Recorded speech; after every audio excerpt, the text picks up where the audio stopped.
my goodness. Ms. Johnson, I feel your pain. Yes, ma'am. I feel your pain. Yes, ma'am.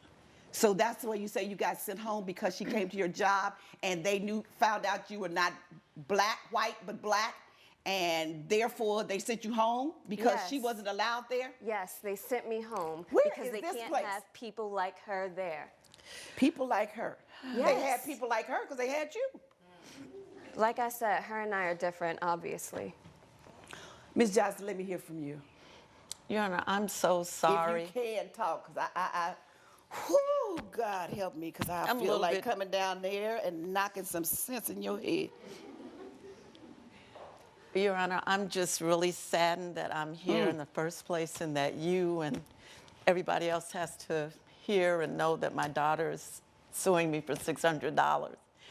And I have to say I'm not surprised. Really? I'm not surprised. Why not? Because my daughter and I, the best thing about this case, Your Honor, is that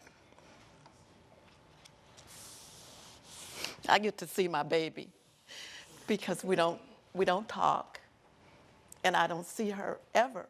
Coming up. She can't pass for white. We're back with the case of Sandra Johnson, who is suing Elma Johnson for lost wages. So how'd you find out where she was? Well, I ran into a friend of hers that... A white friend?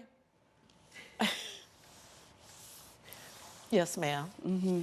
And she told me that my daughter frequented a certain grocery store, so I started frequenting the store just in hopes that I would see her.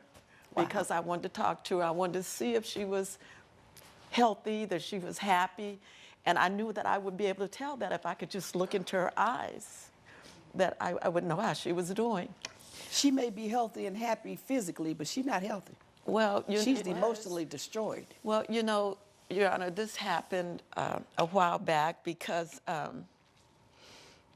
my daughter, she's never been happy in her own skin, basically. That's what I said, she's emotionally destroyed. And because her father, he died shortly after she was born, and he was very light complected. And so she took her color from him. And as she's not that much different than you in color. She can't pass for white. Your Honor, you must not be looking at me. Yeah, but I'm looking at you real clear. And you know good and well, you don't know because you're ignorant, but we come in all different shapes. Mm-hmm.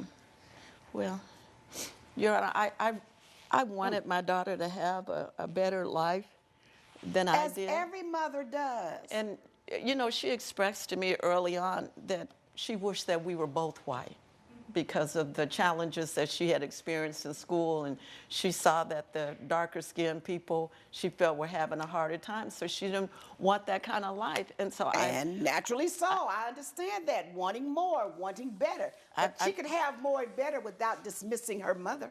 Yes. That's the part I don't understand. Well, Your Honor, you see, I'm very much more dark complexion, and so not only did she like my skin tone, she didn't like my hair, or the way that my hair looked, because as you can see, she has that beautiful, silky, straight hair. But I tried to explain to her, Your Honor, that that God created us all the way that we are, and that as long as we were healthy, that we were blessed, and it didn't matter what color that you are. You know, yeah. and I tried to share that with my daughter, but she just didn't want any parts of me. Coming up. Why are you crying? We're back with the case of Sandra Johnson, who is suing Elma Johnson for lost wages. So what did you do when you went to her job, when you finally found out where she was and where she worked, well, feeling a mother's pain and love for her child? Well, Your Honor, when I went to her job, I wasn't trying to stalk her or anything. I just needed to talk to her, and so I was just telling the security guard there that my daughter was in there and that I needed to talk to her because I had to share something that was Did you get really a chance important. to share it? No, Your Honor, because the security guard just looked me up and down and let me know that you weren't welcome. I wasn't welcome there. You want to share it now? Since she won't allow you to share it elsewhere? Yes, Your Honor. What she got to say? What'd you say? I don't want to hear what she has to say. You got self-hatred. You're living with self-hatred. Trust me, I know it, because I lived with it. I didn't like my thick, nappy, quote, hair, my big nose, my dark skin. I know what you're feeling. But the way you're dealing with it, lying about who you are and what you are and your parentage and your heritage is not the way to handle it. You've got to learn to live with the skin you're in. Do you realize that? Do you realize that? I realized that I was happy before she came. You don't have to hate yourself. You're beautiful as you are, no matter what skin color you are, but the beauty comes from within, not from without. Mm-hmm. And you're nasty within. And that's because you are hurting and don't like yourself. But you can get some help and deal with that. But not listening to your mom and hating her. She was born the way she was born. Did she have control over that? No way. Now, I understand from what I read, what your mother has to tell you is something very private about her health. Is that right? That's right, Your Honor. And I don't know if you want to share it with the rest of the world. But I'm not so sure that she'll let you sit and talk to her. She got to say what she got to say now. Say it. I went to my doctor because I hadn't been feeling that well. And he took one look at me and saw that my color was different, that I didn't look good, and he asked me what had been going on. And so, and I shared with him that I was so worn out and stressed out because I didn't have a relationship with my daughter. My blood pressure was high. Everything was going wrong. So the doctor ordered several tests for me, and I took those tests, Your Honor. What's the diagnosis? And the diagnosis was terminal, Your Honor. And I needed to, that's why I was at the club, Your Honor, so I could talk to my daughter and I could share with her and I could tell her what was going on with me. Because I wanted to be able to say goodbye to her before it was too late. I wanted to let her know that I loved her. I wanted her to know that I forgave her for all the hurtful things that she said to me, Your Honor. I love you, baby. You're always going to be my baby. I don't care what has gone on before, Your Honor. So that's why I was there.